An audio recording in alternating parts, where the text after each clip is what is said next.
अस्सलाम वालेकुम, कैसे हैं आप लोग? मुझे मेरे से होंगे आप सबकी दुआ से अल्हम्दुलिल्लाह मैं भी एकदम ठीक हूँ। आज का व्लॉग स्टार्ट करेंगे और हम हल्द्वानी से नैनीताल से आ गए हैं और आए हुए भी मुझे कम से कम 3-4 दिन हो गए हैं, लेकिन आते ही अगले दिन ही मैंने मशीन लगाई, सारा घर साफ करके गई थी। लेकिन जब हम आते हैं ना अपने घर में, हम दाखिल होते हैं तो पूरा और जबी के जबी सारा फैल जाता है, क्योंकि इतना ज़्यादा काम था मैंने, क्योंकि फ़ौरन ही मशीन लगा ली थी। क्योंकि जब तक हम नए कपड़े लेकर नहीं जाएंगे ना, मतलब जो नए कपड़े हम लेकर जाते हैं और जब तक उन्हें हम धो ना लें और जो नए कपड़े होते हैं उनको उनकी जगह पे ना रख दें, जब तक घर साफ नहीं लगता। तो इस हमारे पहला टारगेट मेरा यही होता, वॉशिंग मशीन लगाना। और बाकी के जो काम होते हैं वो तो मैं चलते फिरते कर ही लेती हूँ। मैं लाइबर ज़रा कर देना ज़रा, तुम तो लेट गई। और लाइबर ने बहुत परेशान। हल्द्वानी और नैनीताल का टूर हमारा इतना ज़बरदस्त रहा माशाल्लाह से। अल्लाह का लाख लाख शुक्र है सारे मेरे मालिक का कि साथ के जैसे गए हम लोग, साथ के जैसे वापसी आ गए हैं। और बस अपने जो रोज़मर्रा के काम हैं हम उनमें लग गए हैं। लेकिन लाइबा को बहुत ज़्यादा दिक्कत हो गई थी।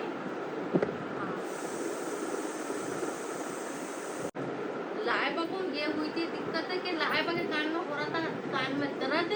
अब कान में दर्द जब हुआ तो लेके गए डॉक्टर के, वहीं पर हल्द्वानी में ही लेके गए थे। और नैनीताल में भी लेके गए थे डॉक्टर के, लेकिन फ़ायदा नहीं हो रहा था लाइबा को। अच्छा, फ़ायदा क्यों नहीं हो रहा था? लाइबा के कान में गांठ सी बता रहे हैं, क्योंकि पता नहीं क्या है, मेल की गांठ सी बन गई है, वो एकदम ऐसी हो रही है पत्थर की तरह, तो वो निकल ही नहीं रही है बहुत ज़्यादा। और बस अल्लाह पाक लाइबा के जो कान में जो भी दिक्कत हो वो और सही से हो जाए, क्योंकि बहुत ज़्यादा टेंशन हो रही है। अच्छा, मुझे हैरत जब हुई कि वहाँ पर जब हम जाते थे ना घूमने वगैरह, तो लाइबा को सुनाई नहीं दे रहा था। मुझे हैरत इस बात की, मतलब कान में इसकी इतनी ज़्यादा दिक्कत हो रही है कि कान तो सुनाई नहीं दे रहा था, लेकिन फिर भी कान के दर्द में ही लाइबा ने पूरा फुल इंजॉय करा है, फुल इंजॉय। लाइबा कहती थी गोला नदी चलो, भी गई थी। लेकिन तीनों बच्चों में सबसे ज़्यादा कम उम्र किसकी थी? वो थी लाइबा की। लाइबा सिर्फ 2 महीने की थी। 2 महीने में पूरा कंप्लीट नहीं हुए थे, क्योंकि 1.25 महीना मेरा हुआ ही हुआ था। तो ज़रा अल्लाह के घर से बच के आ गए थे, तो इस खुशी में छोड़ ही ले गए थे। तो बहुत ही वाला टूर भी खैर हमारा बहुत अच्छा था। और सच बताओ सबसे अच्छा जो टूर था वो हमारा फुकेत था। अब तक हमने फुल इंजॉय करा, फुल पहाड़ों की लोकेशन एक नंबर थी। यकीन मानना, व्लॉग बनाना वाकई आसान नहीं होता, व्लॉग बनाना बहुत ज़्यादा मुश्किल है, क्योंकि जो अच्छा टाइम होता है ना हम लोग वही रिकॉर्ड कर लेते हैं, लेकिन बहुत सारी चीज़ें हो जाती हैं, 19, 20, 18 भी हो जाती हैं, लेकिन हम वो चीज़ रिकॉर्ड नहीं करते हैं, बनाते ही नहीं लोग उस टाइम का। लेकिन ये है कि जब और बस लाइफ इसी का नाम है, जीना इसी का नाम है, कभी खुशी कभी गम। सबसे ज़्यादा खतरनाक पता कौन सा वाला रहा? वैसे तो सारे ही खतरनाक रहे थे हमारे, बस अल्लाह का लाख लाख शुक्र है साने मालिक के साथ से खरा गया। सबसे ज़्यादा जो खतरनाक रहा था वो पता कौन सा रहा था? एक तो जो मैं वो बड़े बड़े पत्थरों पे पानी में जो मैं गई थी, एक तो वो बहुत ज़्यादा खतरनाक था। नीचे खाई सी थी, अगर ज़रा सा भी कदम मेरा इधर से इधर होता ना 1 इंच भी, तो सीधा डायरेक्ट टप्पे खाती नहीं जाती ऐसे भी नहीं जाती, हर पत्थर पर टप्पा लगता है मेरा। लेकिन सबसे ज़्यादा जो मुझे मज़ा आया, मुझे वहीं पर ही आया, जो बड़े बड़े पत्थर है ना वहाँ पर, नैनीताल के रास्ते में पड़ता है वो वाला, हाँ याद नहीं आ रहा था ना काट के। और वहाँ का वाटरफॉल इतना अच्छा था, सच बताऊँ मेरा सबसे ज़्यादा जो दिल लगा था ना मेरा वहीं पर ही लगा था। और दूसरा क्या हुआ था, जो एक मेरा मैगी वाला था जो हमने वहाँ पर क्या था वो याद नहीं आ रहा, हल्द्वानी से आगे क्या था याद आ गया, हल्द्वानी से आगे काठ गोदाम की जो नहर पर हम गए थे, वहाँ पर हमने जो बनाई थी मैगी। और गोला नदी नहीं, गोला नदी तो खालाजान के पास में ही थी, मतलब जहाँ पर उनका घर था वो गोला नदी वहाँ पर थी। लेकिन काठ गोदाम की जो खतरनाक लहरों वाली जो आ रही थी वो नहर जबरदस्त थी। और यकीन मानना सिर्फ एक मैगी बनाने में तो पसीना पसीना हुआ था। अब हम यहाँ से तो गए थे, एक बाइक गई थी और एक ऑटो गई थी, बच्चों को बिठा दिया था हमने। अब वहाँ से ऑटो तो मिलेगी नहीं क्योंकि पहाड़ी इलाके में ऑटो कहाँ मिलेगी है। यकीन मानना 3 किलोमीटर हम लोग पैदल चले। शोर जी के पास में जितने भी छोटे छोटे बच्चे थे ना, सबको बिठा दिया क्योंकि बच्चे इतना चल नहीं पाते। और जो हम जितने भी बड़े बड़े थे, देवर थे, मैं थी और भी लोग थे, हम सब 3 किलोमीटर चले थे। गाइस यकीन नहीं करोगे कि वो चीज़ का तो ब्लॉग मैंने बनाया ही नहीं क्योंकि बहुत ज़्यादा एक होता है ना, लेकिन बहुत इंजॉय करा हमने वो भी। इतना चले लेकिन सबसे अच्छा दिमागदारी का काम ये करा कि मैं अपनी कोई सी भी सैंडल नहीं लेके गई थी। मैं तो लेके गई थी शूज़ लेके गई थी। इसी मारे हद से ज़्यादा जो चलने वाला होता है वो हम चले वहाँ पर। बस सबसे बढ़िया ये सातखेरे से गए, सातखेरे से घर अपने वापसी आ गए। और बस एक ट्रेन में हुआ था। ट्रेन में क्यों, एक तो शादी की सालगिरह वाले दिन हम ट्रेन में बैठे थे, सफ़र करते थे। 2 सीटें हमारी एक जगह थी, एक सीट हमारी जो थी वो अलग थी, यानी इनकी। मैं बच्चों को लेके बैठ गई थी क्योंकि बच्चों की ले ली थी एक सीट, एक मेरी, एक लेकिन किसी और की। तो इस मारे शोर जी अलग बैठे हुए थे और बस सफ़र का मज़ा ले रहे थे। एक और वाक्य और हुआ, जैसे हम ट्रेन में बैठे, यकीन मानना मुझे भाई की तो हमेशा ही याद आती है, हमेशा याद आती है भाई की। लेकिन जैसे ट्रेन में हम बैठे, मुझे भाई की इतनी याद आई कि याद के हमारा आंसू मेरे यूं जा रहे यूं टपक हो रहा। ये वाक्य सबसे पहले का था लेकिन सबसे एंड में बता रही हूँ क्योंकि मैं पता नहीं क्यों इमोशनल हो जाती हूँ मैं बहुत ज़्यादा। और बस भाई से इतना प्यार करती हूँ इतनी। फिर मैं रोई, फिर मैंने भाई से कॉल करी, फिर भाई ने भी मुबारकबाद दी और बहुत सारी दुआएं दी भाई ने। भाई हमेशा मेरे लिए मेरे लिए क्या, हम सब बहनों के लिए दुआ करते हैं और बहुत तीनों बहनों को बहुत ज़्यादा लाड करते हैं भाई। तो बस माशाल्लाह, एक पता नहीं क्यों ऐसा लग रहा था जैसे हम ट्रेन में बैठ के कहीं दूर जा रहे हैं, मतलब दूर तो जा ही रहे थे लेकिन एक पता नहीं क्यों लगा। तो बस खाला जान के घर हम लोग गए थे पहली बार, मतलब शोर जी तो गए थे, बताया होगा। अभी जो गर्मियों में जो गए थे, बहुत ज़्यादा गर्मियाँ थी, पता नहीं तारीख कौन सी थी, 2-3 महीने हुआ होगा। शादी में जो मैं कह रही थी फेस रो रहा है, लाइबर हो रही, मैं लाइबर फेस को पिला रही हूँ, गोलगप्पे खिला रही हूँ। जब जो गए थे वो इनकी शादी में गए थे, इनकी बेटी की शादी थी, जब मैं नहीं गई थी क्योंकि बहुत ज़्यादा गर्मी थी और छोटे बच्चे हैं। तो मैं फर्स्ट टाइम गई हूँ खाला जान के घर। इतना ज़्यादा अच्छा लगा, सच बताऊँ इतना ज़्यादा अच्छा लगा कि एक पता है जैसे मेरी सास नहीं है तो एक वहाँ जाके एक सास की मोहब्बत मिली हमें, एक जो होती है ना, एक बहुत अच्छा लगा। फिर बहुत अच्छा, इमोशनल तो मैं हुई बहुत, आप लोग जानते हो मुझे, लेकिन बहुत ज़्यादा अच्छा लगा सच बताऊँ। और ऐसे ही क्योंकि मैं अपनी सास को भी बहुत ज़्यादा मिस करती हूँ क्योंकि मेरी सास जो थी वो मेरी शादी से पहले ही गुजर रही थी। तो इस मारे मुझे बहुत ज़्यादा फील होता है कि मैं कहीं जाती हूँ ना, जैसे यहाँ से ससुराल से जाती हूँ तो अम्मी को बहुत मिस करती हूँ और मैं के साइड से जाती हूँ तो अम्मी को मिस करती हूँ, और दोनों ही नहीं है तो सोचो मेरे दिल पे भी क्या बीतती होगी फिर। और खाला जान के घर पहली बार जाके बहुत ज़्यादा अच्छा लगा। और यकीन मानना ना खाला आने दे रही थी और ना देवर आने दे रहे थे, बिल्कुल भी नहीं आने दे रहे थे, लेकिन हमें तो आने था क्योंकि हमारे हो गए थे टिकट, क्योंकि इन्होंने आने जाने के दोनों करवा दिए थे क्योंकि हमें आना ही था क्योंकि बस इनका फिर काम वाम भी था देखना होता है। और शादी की सालगिरह थी जैसे कि मैंने बता दिया था। और क्योंकि जब भी मेरे पास गिफ्ट आए थे मैंने मना करा था, बहुत ज़्यादा मना करा था मैंने, लेकिन फिर भी मेरी फ्रेंड ने नहीं मानी और जो मेरे बहुत ज़्यादा करीब है।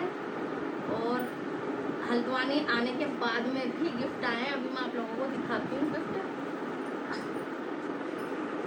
और चलो चलते हैं गिफ्ट दिखाते हैं। गिफ्ट क्योंकि मेरे सारे वहीं पर ही रखे हुए हैं, सामान वामान सारा वहीं रखती हूँ। और यकीन मानना जब से आई हूँ डेली धुलाई कर रही हूँ फिर भी डेली ऐसा फैल जाता।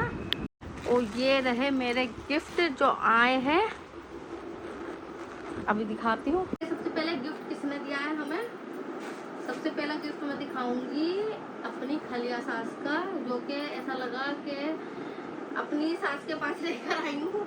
मुझे अपनी सास की बहुत ज़्यादा याद आती है, बहुत मिस करती हूँ। और उन्होंने बनाया मेरा ये वाला सूट, जैसे मैंने मना करा था लेकिन, और सूट देखो बहुत ही ज़्यादा अच्छा है, बहुत ही प्यारा है, कलर भी अच्छा लग रहा है। फाइनली इसको फिर हम सिलवा लेंगे। और दूसरा गिफ्ट है, ये दिया है मेरी फ्रेंड ने, मेरी जान ने और पता है गिफ्ट मुझे सब ऐसे देते हैं जो मुझे देते हैं। वैसे तो मैं मना ही करती हूँ, यकीन मानना मना ही करती हूँ, क्योंकि सच बताऊँ मुझे पता नहीं क्यों मेरा दिल करता है मैं खुद बांटूँ। जो मेरा बहुत ज़्यादा करीब होंगे ना वो ये वाली बात जानते होंगे कि शबनम की आदत कैसी है कि वो देने में ज़्यादा खुश होती है, लेने में इतना खुश नहीं होती। लेकिन जब प्यार से कोई देता है तो वो प्यार रखने के लिए भी लेना पड़ता है। तो शुक्रिया शुक्रिया शुक्रिया। और ये देखो ये है गिफ्ट मिला है हमें, क्योंकि मेरी फ्रेंड जानती है मैं बहुत ज़्यादा कंजूस हूँ, मैं ये चीज़ें मैं लाती नहीं हूँ बिल्कुल भी। और चेहरा तो ज़्यादा डल हो रहा था मेरा, बहुत ज़्यादा डल हो रहा था। तो ये दिया मुझे फेशियल किट पूरी, और ये वाकई बहुत अच्छी है और काफ़ी दिन चलेगी मेरे पास तो, क्योंकि मैं ऐसी चीज़ भी जब करती हूँ जब बहुत ज़्यादा ख़ास शादी वादी या बहुत ख़ास दावत निकलती है तो करती हूँ मैं। और दूसरा गिफ्ट है जी ये वाला, अरे ये, और ये हो गई वॉच, और वॉच मेरे पास में हो गई दो, क्योंकि एक दोस्त ने दी थी और एक आई ये वाली वॉच मेरे पास में। और ये वाली वॉच देखो कितनी खूबसूरत लग रही है, गोल्डन। और वैसे मुझे भी शौक हो गया अब घड़ी का, वैसे था नहीं वैसे शौक तो सच बताऊँ मुझे किसी भी चीज़ का नहीं है। कोई चीज़ आ जाती है तो मैं हाँ पहन लेती हूँ, मैं लगा लेती हूँ, लेकिन जैसे एक होता ना जैसे खुद का कि नहीं नहीं लानी लानी है, वो नहीं मेरे अंदर जिद वाली बात नहीं है, जिद नहीं करती हूँ। फिटिंग क्या है अच्छी लग रही है ना। और मैंने पता वाली जो भांजी ने दी थी, दोस्त ने दी थी वाली घड़ी मैंने बांध ली। और वहाँ जो हम पानी में जो हम खेले वेले ना, मुझे यकीन मानना बिल्कुल भी मुझे ध्यान नहीं रहा मैंने घड़ी बांध रखी है और थोड़ा वो पानी में हो गई थी। देखो ये भी बड़ी अच्छी लग रही है, अच्छा लग रहा है कलर, तो थैंक यू। और एक लास्ट गिफ्ट ये है, ये देखो वाह, ऐसी चीजें एंटीक मुझे बहुत ज्यादा खूबसूरत लगती है, बहुत अच्छी लगती है। ये पता है क्या है, ये ब्रूश, ये हम किसी भी सिंपल सूट पे हम लगा सकते हैं। ये ऐसा लगता है यहाँ पर, जैसे मान लो ये लगा लिया मैंने और ये यहाँ पर, और इस पे लगा रखे पिन ताकि वजन ना पड़े। और ये वैसे लाइबा भी लगा सकती है। हाँ मैं लगाऊंगी। हाँ कितनी जल्दी निकली आवाज में लगाऊंगी।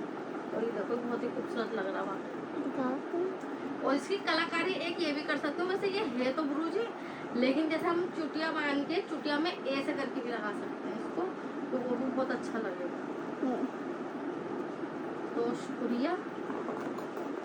और एक है ये वाली रिंग, देखो ये वाली रिंग कितनी अच्छी लग रही है। ये वाली रिंग मैंने ना वहाँ पर भी पहनी थी, नैनीताल में भी पहनी थी, पहले आई थी, नैनीताल जाने से पहले आई थी। तो चलो गिफ्ट हम लोगों ने दिखा दिए हैं। और हाँ एक पता क्या, जब हम लोग नैनीताल में थे ना तो मेरी जो भांजी है, मेरी भांजी के माशाल्लाह बेटा हुआ है, तो उन्होंने करा था, हकीका करा था, तो हकीके की दावत थी। और बस हम लोग इतनी दूर तो, और हमारे टिकट भी आने जाने के हुए हुए थे। अगर हमें पहले से भी पता होता ना, एक दो दिन पहले भी, तो हम थोड़ा आगे कर देते या आगे कर देते, लेकिन खैर चलो नहीं जाना हुआ हमारा हकीके में। लेकिन हम लोग जाएंगे ज़रूर मिलने के लिए अपनी भांजी से, उनका हालचाल पूछने के लिए। चलो पूरा। और ये देखो लाइबा, लाइबा ट्राई कर रही है घड़ी पहनने की। बेटियां होती है ऐसी हैं, माँ के हर एक चीज़ ट्राई करती हैं। बेटा तुम्हारे नहीं आएगी। लाइबा ने फिर भी मेरी ये वाली घड़ी ले ली है, ये वाली ले लो घड़ी, सही है, ये भी एकदम न्यू घड़ी है। और तुम कितनी काली होकर आई हो, कितनी काली हो गई तुम। और लाइबा दादी ने और चाचू ने क्या क्या खिलाया?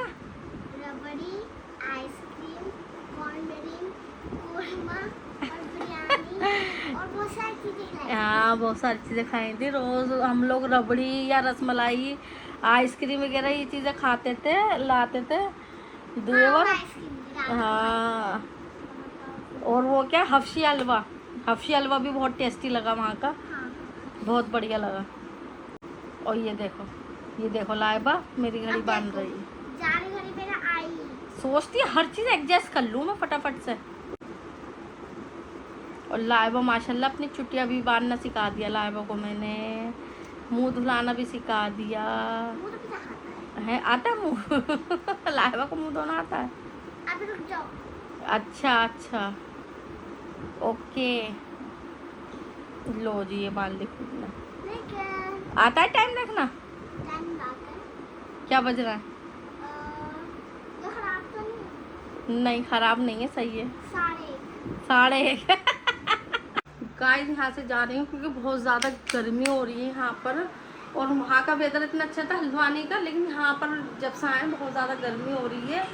और बस गर्मी इतनी हो रही है कि जैसे पहले हो रही थी ना वैसी शदीद वाली गर्मी। गाइस मुझे एक बात बताना कि आप लोग भी कभी कहीं पहाड़ों पे गए हो तो आप लोगों ने भी ये वाली चीज़ फील करी है या नहीं करी जो मैंने फील करी है कि पहाड़ों में जाके वहाँ का पानी जो होता है ना बहुत अच्छा होता है और हाजमे वाला होता है। और सच बताऊँ इतना मतलब हम लोग घूमे हैं ना माशाल्लाह, डेली जाते थे हम लोग, डेली घूमने जाते थे, लेकिन थकन नहीं रहती थी, एक्टिव रहते थे। थकन भी जैसे होती थी लेकिन वैसी नहीं जैसे मुझे यहाँ पर होती है। यहाँ पर रह के बहुत सारी मुझे दिक्कतें हो जाती हैं, दवाई भी खानी पड़ जाती है मुझे, लेकिन वहाँ जाके क्या था ना ऐसा था एक्टिव, वहाँ नहीं होते बड़े बड़े पत्थर थे, वहाँ मैं अकेली चली गई। पता शोर जी भी डर रहे थे लेकिन मैं वहाँ चली गई। पहले में तो मैंने शोर जी को भी पीछे छोड़ दिया था। और फाइनली देखो ये लेकर आए थे, इस चावल को लाए हुए 1 महीना हो गया था शोहर जी को, लेकिन मैंने निकाला नहीं था। लेकिन अब वहाँ से आकर मैंने निकाल लिया क्योंकि मैं लेकर गई थी टॉवल ना, तो हमारे फिर यूज़ कर लिया था, तो मैंने कहा अब इसको निकाल ही लेते हैं। और ये भी अभी ऐसा नहीं कि ऐसे अलाउड नहीं है कोई भी से बांध ले, रात ही कि लड़के लोग क्या करते हैं बांध लेते हैं शोहर जी भी, लेकिन इसे सिर्फ हैंड वॉश करके हैंड साफ होगा। लाइबा के हो रहा है कान में दर्द, तो हम्माद का दिल कर रहा था कि मैं डाल दूं। और पता है क्या हुआ है, रात मैंने डाली थी लाइबा के कान में दवाई, तो लाइबा के पापा क्या कह रहे थे कि लाइबा के कान में दवाई डाली और ऐसा लग रहा है मेरे हलक में आ गई, क्योंकि कान में जो दवाई डालते हैं ना, ड्रॉप जो डालते हैं, तो थोड़ा जैसे जब भी बैठ जाओ या खड़े हो जाओ ना तो इधर हलक में आ जाती है। जिसने कान की दवाई डाली है उसे पता होगी ये वाली बात। लेट रहो, चलो डालूँ मैं कान। और लाइबा को हर 1 घंटे बाद में बता रखी है ये कान की दवाई डालना, लेकिन पता नहीं ये बिल्कुल कान बिल्कुल ऐसे रखे, बिल्कुल ऐसे बिल्कुल, हाँ। और इतनी मोटी गांठ है, पता नहीं क्या है, बस अल्लाह रहम करे। के कह रहा है वो ना पिघल रही है, बिल्कुल ठेठ बता रहा है, पता नहीं क्या बता रहा है, बिल्कुल अंदर की तरफ है। कान में मगरमच्छ, अब समझ में आया तो इसके बेटा बहुत ज्यादा दर्द है कान में, बहुत ज्यादा। लहटा, चल चुप हो जा, चुप हो जा। और कान में दर्द भी है और बहुत ज्यादा से परेशानी हो रही है इस टाइम पे। चल चल चल।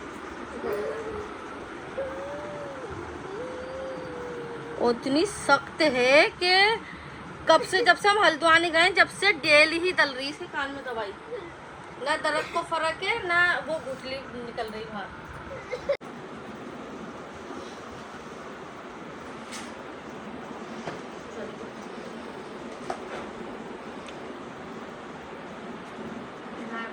दवाई डाल के लाइबा को लगा दिया सुकून से। और मैंने सोचा मेरे पास में टाइम था तो मैंने सोचा चलो मैं ये वाला काम कर लेती हूँ, आटा सारा छान के रख लेती हूँ। शोर जी लेकर आए थे राशन, तो मेरी क्या आदत है शुरू से ही कि मैं जब भी आटा लाती हूँ शोर जी तो मैं तभी ना छान लेती हूँ, क्योंकि फिर रोटी बनाने खड़े हो ना तो एकदम नहीं छानना नहीं पड़ता, छानने में टाइम वेस्ट नहीं होता और थोड़ी बचत भी हो जाती है टाइम की।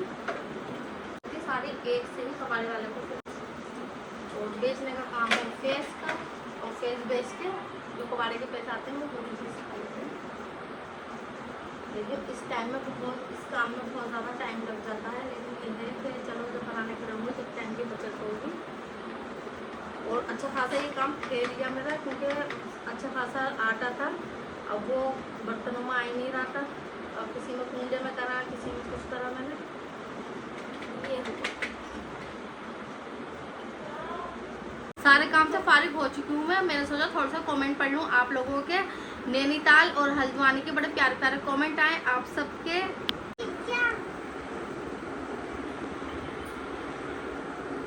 चल देखिए, और सबसे पहले कौन पढ़ूंगी मैं, Seema ji, very nice video. Ayaan Khan उन्होंने स्माइल भेजी है और ढेर सारे हार्ट भेजे हैं। शबनम मैं आपकी बहुत बड़ी फैन हूँ। मेरा नाम भी शबनम, आपका नाम भी शबनम, दोनों सेम सेम। कहीं हम दोनों बहने बहने तो नहीं है। और जी Kaif Khan very nice all the best. और जी शबनम जी आप बहुत ही प्यारी हैं। शबनम मैम नैनीताल घूमने आ जाओ। और शाइना इफेंदी माशाअल्लाह लुक सो यम। और माउंट सी जी ने कितने प्यार पर एक कमेंट है। सच बताऊं जब मैं थक जाती हूँ तो आप लोगों के कमेंट पढ़ती हूँ तो मुझे एक एनर्जी मिलती है। तो सबसे पहले पढ़ूंगी सीमा ji very nice video. Ayan इन्होंने स्माइल भेजी है, ढेर सारे हार्ट भेजे हैं। शबनम जी आपका भी नाम शबनम, मेरा भी नाम शबनम, मैं आपकी बहुत बड़ी फैन हूँ, शुक्रिया। और जी अयान वेरी गुड, और इन्होंने भी ढेर सारे हार्ट भेजे हैं। केफ खान वेरी नाइस। और शबनम जी आप बहुत ही प्यारी हैं। शबनम मैम नैनीताल घूमने आ जाओ। माशाल्लाह शाइना इफेंदी ने लिखा है माशाल्लाह माशाल्लाह, शुक्रिया आप सबका। शबनम जी जिस दिन से मैंने ब्लॉग स्टार्ट कर रहे हैं उस दिन से हम लोग घर पे आ गए थे, क्योंकि हल्द्वानी में या नैनीताल में इतना सभी हमें टाइम नहीं मिल रहा था कि हम ब्लॉग अपना जैसे बना रहे थे हाथों हाथ और बना के हम टाइमिंग पे डालते थे, ऐसा हो ही नहीं पा रहा था। और इतनी देर तक हम कहीं रुक भी नहीं रहे थे। तो इस मारे जिस दिन हम लोग यहाँ पर आ गए हैं उस दिन से डले हैं और हम पूरा ही घूम के आ चुके थे। तो सॉरी, और नेक्स्ट टाइम जब नैनीताल आएंगे तो फिर मुलाकात होगी इंशाल्लाह इंशाल्लाह। और आप ज़रूर मुझे कमेंट करना। आप सब भी जहाँ जहाँ से कमेंट करते हो तो उस शहर का नाम ज़रूर लिखें ताकि मुझे पता चले कि हाँ इस फला शहर तक हाँ मेरे ब्लॉग देखे जा रहे हैं। और नैनीताल वाले ब्लॉग को बहुत सारा प्यार देना, ढेर सारा प्यार देना, और लाइक करना, शेयर करना एंड सब्सक्राइब ज़रूर। और बस ये वाले ब्लॉग मेरे जो बस थोड़ी मुश्किल है वो पार हो जाए मेरी इन ब्लॉगों के ज़रिए। तो आज का ब्लॉग ही एंड करूँगी। अल्लाह हाफिज़। दुआ में याद रखना, अपना बहुत सारा ख्याल रखना।